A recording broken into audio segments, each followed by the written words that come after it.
Monsieur, l'heure est grave, l'heure est très grave. Un nouveau thread Twitter est actuellement en train d'exploser. Ce thread malheureusement contient tout.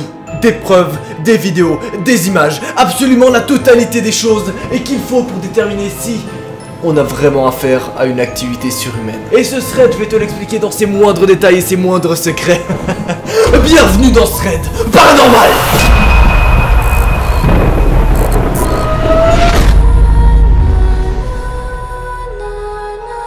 Notre individu principal s'appelle Greg et il a 47 ans. Autant te dire qu'on n'est vraiment pas sur un petit adolescent de 18 ans qui a envie de faire buzzer un petit peu la twittosphère en faisant un petit thread. Non, non.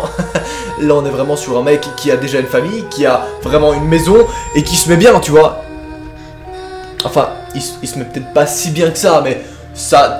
Tu vas vraiment le comprendre, t'inquiète pas. Le thread avait tout d'abord commencé il y a une semaine avec ce message-là. Voici comment nous avons compris que nous devions absolument quitter cette maison. Tout a commencé quand nous avons emménagé dans cette maison, à la campagne, qui était auparavant une ancienne école. Nous y sommes installés très sereins et très heureux. Nous qui vivions avant dans un appartement, autant te dire que cette fois-ci, ils sont heureux, tu vois, ils sont enfin contents de rejoindre une putain de maison et tout, c'était une putain de baraque, d'ailleurs c'était une école avant, donc autant dire, le truc est grand. Bon après c'est pas une grande école, hein, c'est une petite école, enfin, tu as compris, les mecs se mettent bien, tu vois, vraiment, ils ont de la thune. Mais tout ne se passe pas aussi bien que prévu. Ce que j'adore dans ce thread, c'est que nous aurions des vidéos, des photos et des putains de preuves des choses étranges qui se passent là-bas. Et tu vas voir tout au long de cette vidéo que ça fait un peu flipper. Bon, moi j'y vais, voilà. Bien sûr, t'oublies pas que si t'as envie de pratiquer le dab, tu m'ajoutes sur Snapchat et Instagram et évidemment TikTok pour plus de bonus à propos de cette histoire. Évidemment, dès qu'on atteindra, grâce à toi, les 10 000 likes sous cette vidéo, eh bien, je produirai le prochain épisode instantanément. Bref, revenons à l'histoire de Greg. Il faut savoir tout d'abord que Greg habitait pas tout seul dans cette maison, faut pas déconner, il était 4 en réalité. Son conjoint, ses 2 enfants de 5 ans et 1 an et demi, et bien sûr, lui-même. Mais apparemment, il serait peut-être un peu plus. Plusieurs choses totalement incompréhensibles se passent par ici. Des disparitions d'objets, par exemple son petit-fils Raphaël, 5 ans, qui dort évidemment tout seul à l'étage, a de gros soucis la nuit. Nous nous sommes tout d'abord dit que c'était bien dommage de ne pas connaître l'ancienne locataire.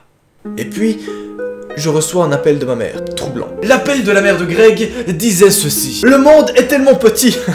Tu sais, l'ancienne locataire de votre maison, il se trouve que c'est ma collègue. Je te note son nom, elle a des choses à te dire. Il faut que vous partiez au plus vite.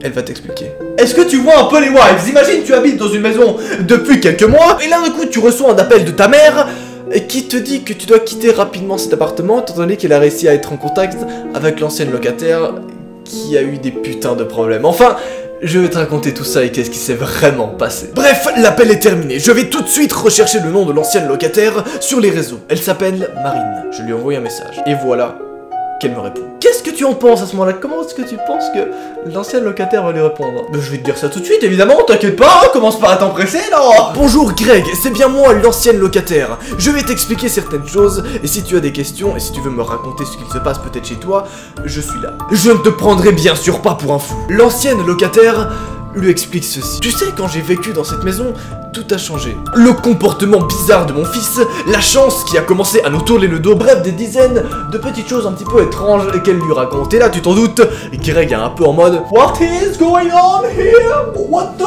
fuck is going on? Pourquoi est-ce que l'ancienne locataire a eu les mêmes problèmes que nous? En fait, c'est ça que se dit Greg à ce moment-là. Tu vas très vite le comprendre, t'inquiète pas. Greg demande donc à Marine où son fils dormait-il dans la maison. Et elle répond ceci. À l'étage, dans la chambre de droite.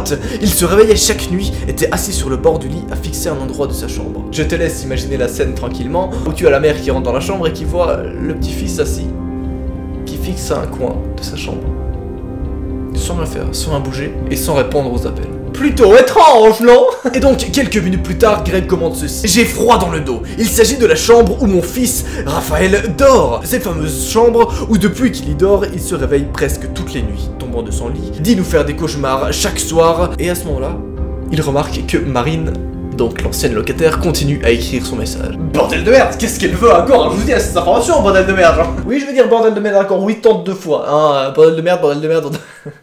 Oh, ça va, je suis relou, je fais des petites blagounettes pour détendre l'atmosphère, on peut un petit peu, non? L'atmosphère, comme ça, avec un S. Putain, j'ai vraiment pas parlé. Moi, quand je stresse, tu vois, je suis vraiment en mode... Très belle imitation, merci à tous. Marine explique, mon fils se mettait à parler à voix haute, et donc, étant donné que je me situais dans la chambre juste en face, je me levais toujours pour voir à qui il s'adressait. Il m'avait répondu, je parle à la vieille dame et au vieux monsieur qui sont assis juste ici. Attends, quoi? Qui? Comment? Genre, pourquoi est-ce que tu parles à un mur alors que tu dis que...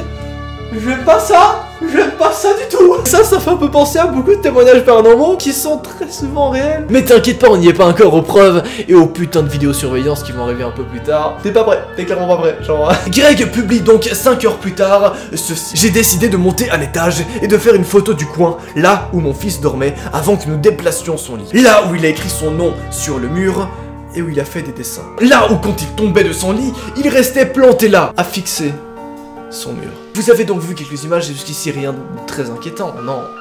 Tranquille évidemment, pas prise de tête. L'ancienne locataire lui confirme bien que c'était donc pile à cet endroit que son fils restait de longs moments à fixer dans le vide, assis sur son lit et parfois même parler. Comme la fois où elle l'a entendu dire « Non maman, allume pas la lumière, ils vont se fâcher ». Là, c'est le petit moment où j'ai des petits frissons. Tu vois, je suis en mode, il est 23h30, je suis tout seul dans ma maison, je peux te dire que... Une fois que j'aurai terminé ces vidéos, je vais littéralement vomir. Voilà, je me vomis dessus, comment j'ai peur, je vomis, tu vois, je suis en mode... Oh putain, c'était nul à chier comme imitation. Marine arrête la conversation, elle doit sortir dans l'après-midi. Je peux lui envoyer des messages à tout moment si je le souhaite. Je décide donc de tout raconter à Johan, mon conjoint, et nous avons eu une idée. Et cette idée, ma foi, peut-être un peu... pas ouf, hein? C'est celle-ci. Reprendre la fameuse caméra que nous avons utilisée dans la chambre de notre fille lorsqu'elle était bébé, et la brancher à l'étage dans la chambre pour voir ce qu'il se passe réellement la nuit. Ouais, ça devient intéressant, je sais que là tu t'agrippes un petit peu et que t'es en mode... Oui, tu fais exactement comme ça. Je suis au courant de ce que tu fais, ok? J'ai branché la caméra dans la chambre. Je sors de la pièce et puis je constate l'ampoule sur le palier au niveau des chambres. Ça m'a fait froid dans le dos. Je préfère prendre mon portable et filmer, ça sera plus explicite. Et donc voici ce que Greg découvre à ce moment-là. L'ampoule éclaire quasiment plus et elle clignote. C'est bizarre, pourtant c'est une ampoule qui est fixée au milieu de la chambre et qui est censée illuminer toute la chambre, mais on a l'impression que quelque chose retient la lumière qui sort de cette ampoule et qu'elle reste juste figée ici. Petite information que je balance comme ça, ce n'est en aucun cas du trucage. Je te le dis directement, on a pu vérifier avec quelques potes, non, ce n'est vraiment pas du trucage, on est vraiment sur une vidéo qui est bien véridique. On a une ampoule vraiment très étrange qui émet aucune lumière en fait, mais qui clignote. Spécial, mais c'est joli, et rien de flippant pour le moment, bah non, ça va.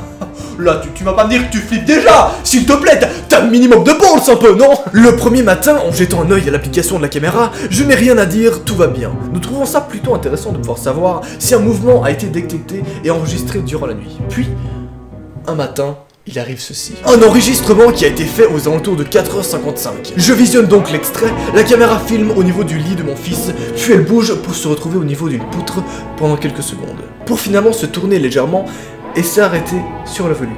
Greg questionne donc Johan pour savoir s'il a fait une blague en bougeant la caméra, mais non, ce n'est pas lui du tout. C'est vrai qu'à ce moment-là, tout le monde dormait. Je monte à l'étage pour débrancher et rebrancher la caméra, et je constate ceci sur le sol. Une petite trace complètement glacée de pied sur le parquet de la chambre du petit garçon. Je me permets d'apporter quelques informations supplémentaires. Lorsqu'on a justement des choses paranormales et étranges, il arrive très souvent que ces choses prennent déjà une forme humaine et surtout qu'elles aient une espèce de contour très glacé et très froid. Si ça s'intéresse, il y a énormément de témoignages paranormaux où on a vraiment des personnes qui constatent une espèce de lueur froide et très... Tu vois, t'es pas bien dedans, t'es pas bien. Et là... ça ressemble beaucoup à ça. Mon cœur bat trop vite. Johan est totalement affolé de me voir dans cet état et ne comprend pas ce qui se passe. Il prend donc le temps de discuter avec moi et de me calmer. Je lui explique ce que je viens de voir et il décide de monter. Johan, donc son conjoint, monte délicatement les marches et va voir ce qu'il se passe en haut. Là, il pousse un cri et appelle Greg. Johan m'appelle, j'ai une boule au ventre mais je le rejoins tout de même. Nous constatons plusieurs traces sur le sol menant tous au Velux de ma chambre de notre fils. Mais pas seulement. Des traces mènent aussi à la chambre située juste en face. Une affaire de traces, hein, tu vas me dire. Est-ce qu'il y a que des traces? C'est pas grave, non? Ça veut juste dire que le Père Noël est passé tranquillement, un petit peu en avance, et ça va, pas la peine de s'inquiéter, voyons. Enfin, pas pour le moment. Aïe, je sais, j'aurais pas dû te dire ça, je suis désolé, voilà, je spoil un peu la suite de l'histoire, bon, j'ai bien le droit un peu, hein. Il faut donc savoir qu'à ce moment précis, il décide de suivre les traces, et toutes les putains de traces, sans exception, les mènent à cet endroit-là. Nous nous demandons pourquoi cette trappe et ce Velux, et je vais donc chercher une chaise pour regarder par le Velux si je vois quelque chose, et Johan, les outils pour ouvrir la trappe. Puis, en ouvrant le Velux, je me penche, regarder la toiture, et j'aperçois quelque chose dans la gouttière. J'en informe donc Johan, qui lui arrive pas à ouvrir la trappe avec un outil. Il faut que l'on sache ce qui traîne dans la gouttière. Et donc avec ce putain de balai, ils ont réussi à trouver ce qui traînait dans cette putain de gouttière. Et voici ce qui traînait dans cette putain de gouttière. Oh putain, tuez-moi à ce moment-là. Non mais vraiment, j'aurais bien aimé arrêter de lire ce thread à ce moment-là et me dire bon c'est bon, voilà, on peut arrêter finalement, c'est pas du tout glauque. On n'a pas du tout un nounours complètement cramé dans une putain de gouttière dans une maison. Pourquoi est-ce qu'un nounours est ici? Pourquoi est-ce qu'il a volé? Qu'est-ce que c'est pas? Ça a aucun putain de sens. À ce moment-là, Greg ne dit rien. Pendant quelques heures, on n'a aucune nouvelle du tweet. Jusqu'à ce qu'il nous envoie ceci. Cette peluche ne nous appartient pas. J'envoie un message à Marine pour lui demander si c'était à son fils quand elle vivait ici, autrefois. Elle me répond que non. Puis, elle m'annonce quelque chose de vraiment effrayant. Elle lui annonce ceci. Greg, un jour, en couchant mon fils, cette peluche était au pied de son lit. Il m'a avoué l'avoir trouvée dans le jardin de la maison. Je l'ai mis tout de suite à la poubelle. Et c'est exactement à ce moment précis que Greg passe en mode inspecteur 452 442, tu vois, il met les petites lunettes de policier criminel et il va mener sa petite enquête des familles de Caliente et Mocho. Enfin, sur Delta. Étant donné qu'on aime beaucoup dans les scènes paranormaux, je vais pas te mentir, bon. Moi j'aime bien en tout cas, après je sais pas si toi tu kiffes bien. Moi c'est des good vibes, c'est des putains de good vibes, on va pas se mentir. Il décide donc de regarder tous les enregistrements vidéo qui ont été prises par la caméra. Et un seul va réellement le prendre par les tripes. Il y a un enregistrement de la veille montrant notre fils Raphaël tombant de son lit, fixant ensuite le Velux et étant à genoux pendant de longues minutes. Je vais attendre qu'il rentre de l'école et lui poser des questions. Quelques heures passent et voici le dialogue entre Raphaël et Greg. Est-ce que tu sais que tu es tombé de ton lit cette nuit? Non. Au cas où j'ai vu un enregistrement où tu es à genoux et tu regardes dans le Velux. Attends. Raphaël? Et là le fils réagit très bizarrement.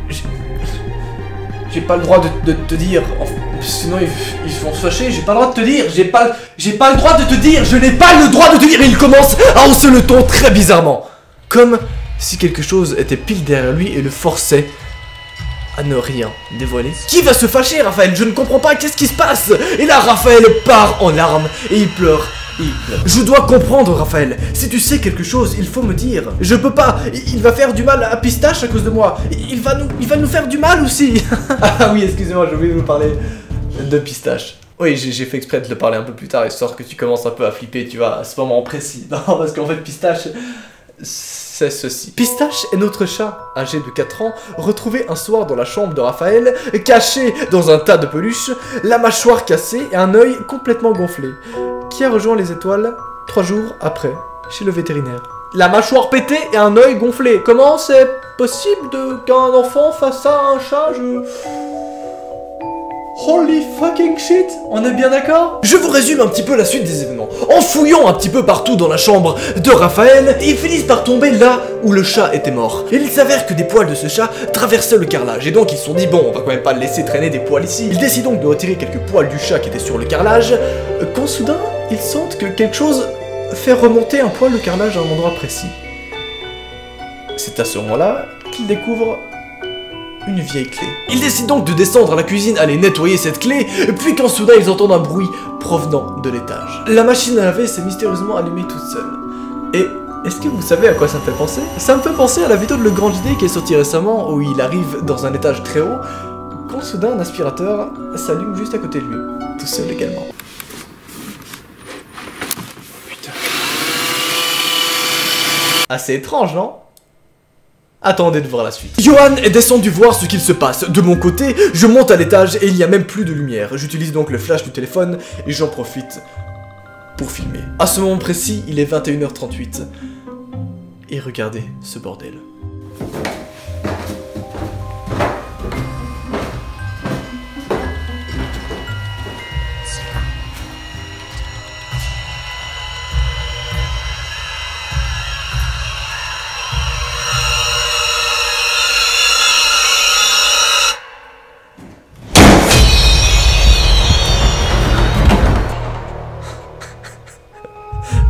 Holy fucking shit.